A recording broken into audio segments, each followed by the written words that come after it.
I get asked a lot about what consistency to feed children food, so I thought I'd do a quick video on it. So when we first start solids at Save Our Sleep, we start solids between 16 and 18 weeks. We want to give a puree consistency, so we start with rice cereal mixed with your baby's milk, so that is either breast milk or infant formula. We do not mix it with water. The milk's really important. Between 18 and 20 weeks, your baby starts to reduce their milk intake, so we really want to get the milk into them.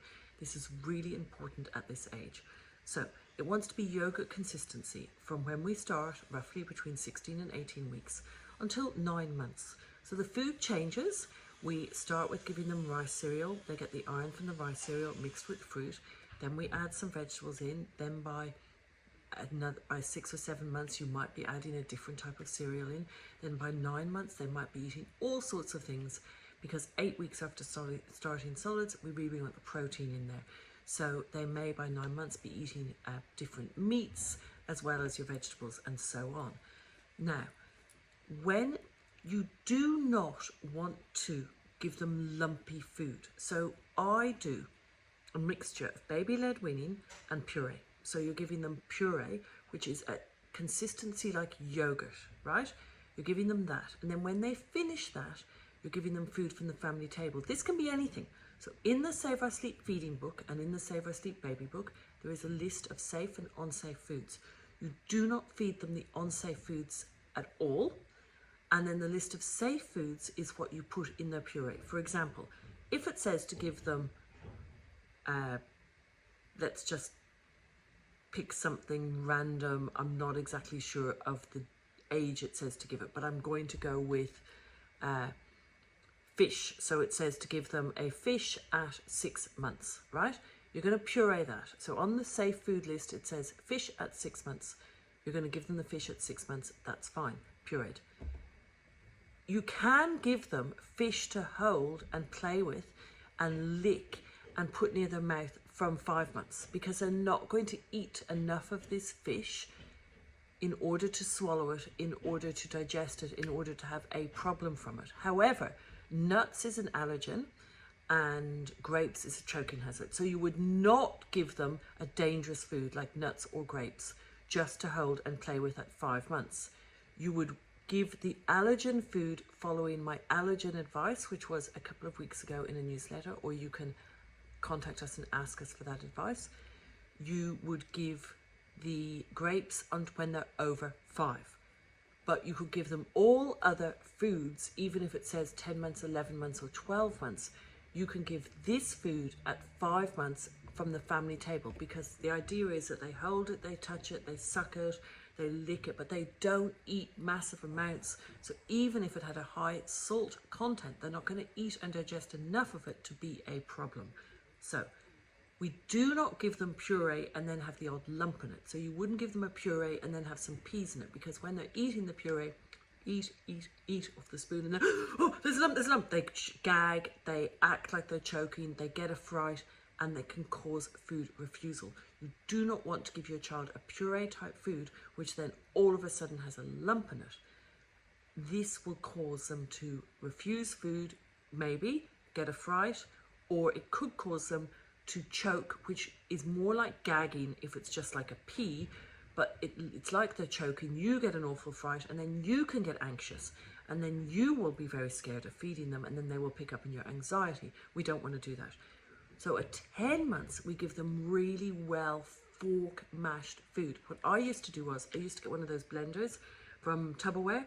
It's like a pull string thing, so you get the string and you pull it. So I'd put the food in there, and then I'd get the blender and I'd pull the string, and I'd get it to a very good consistency of really small lumps, like tiny lumps, like really well fork mashed.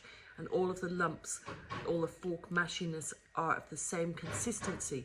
I wouldn't give something where you had tiny bits and then big bits of peas shoved into it. So really well fork mashed, or done with one of those hand blenders. So it's a good thick consistency, more like rice. Like it would kind of be the kind of size of rice grains. Wouldn't be puree, it'd be like rice grains. You would feed them that, and at 10 months, and you feed them off the family table. A good tip is the Save Our Sleep spoons, which look like this, right? They are frustration. I'm living in a building site, so excuse the noise. These are frustration-free spoons, the Save Our Sleep spoons, okay? The good thing about these is they were designed for children with special needs, but all kids love them. There's a right and a left. Yes, you might go, I don't want a right and a left, but you do, because your children will eventually swap them for a knife and fork, and you want a knife and fork right and left hands. What's good about them is these are the prototypes. These aren't the actual ones. These are the actual ones that you'll get if you order them in red, green, whatever. But what's good about these is they're frustration free. Your children can eat from either end. If they turn around and try to eat from this end, they can still eat from it.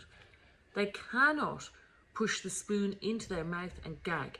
With normal spoons, which aren't curved like this and don't have these large bits, sorry about the noise Nathan's making, they can push the spoon into their mouth and gag and get a fright. They can't with these. The other really good thing about, so they're frustration free, they dig with them. They eat like this, right? And then the other, they can eat from the other end. And then the other really good thing about them is they're made in Australia, keeping manufacturing closer to home. They're made in Melbourne, and the plastics are made here too. So there's no nasties in them, which you can sometimes get nasties when you buy stuff, especially off places like Temu.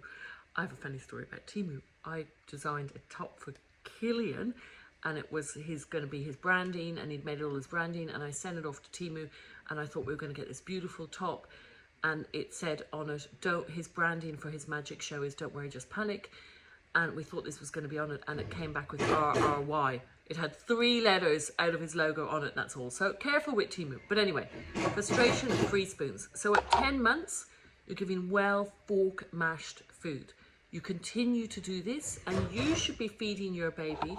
You should have some of these spoons as well, and you should be feeding your baby about 10 or 20 spoonfuls for each 1 spoonful they get in at about 10 months.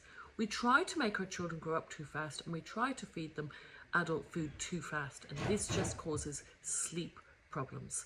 You don't want to do that. And then by about 14 months, they can be having things like cut up sandwiches for their lunch. But please read the book, because you need to be giving them one really good meal, like cottage pie mashed up or spaghetti bolognese blended up, right till they're about 14 months. It's all in the feeding book. So that's my tips on food and texture. Oh, one other tip is, because in a newsletter that this video may go with, but it will also help other people, is when I used to travel on holidays in France to watch the Tour de France, people used to ask me what I did for baby food. And yes, I liked to make all my own food, but it wasn't always possible. Sometimes what I would do was get something like a chicken breast or fish. And in the camper van, I would just steam the chicken breast or steam the fish, and then I would puree it. But then I would mix it with, for example, a Rafferty's Garden chicken meal will have only maybe 2%, maximum 8% of chicken in it. I would mix that. So I would buy commercial baby food and mix it in with something like protein. So mix it in with a chicken breast. So all I would have to cook while we were traveling or camping was the chicken breast or some minced beef. They can have mince earlier than normal beef because it's easier for them to digest, and then chewing isn't a problem. But all I would do, or I would steam some salmon, and then I would go to the supermarket and buy a jar of commercial vegetables. And I would put the commercial vegetables in with the salmon in that blender, boom, boom, boom, and blend it to a puree consistency. So I didn't feed my children commercial baby food, but I did partly feed my children commercial baby food when we were traveling. One thing I always think is I breastfed 2 of my children till nearly 2.5.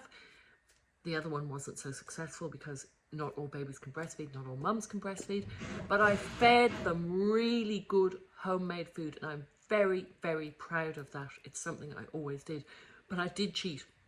Sometimes I would go to the supermarket and buy pureed fruit, no sugar added, no salt, no nothing added, from the fruit tinned section of the supermarket, not the baby section because it's much cheaper and I couldn't see any difference in them, especially in places like France, if you can read the language. And I would buy commercial fruit and commercial vegetables pureed, or I'd go to the freezer section where you could sometimes buy frozen vegetables and so on. They didn't have enough meat in them for my liking, and then I would add them to the meat. That was how I cheated sometimes when I was time poor, but most of the time I made all my own baby food. Thank you for listening. Bye-bye.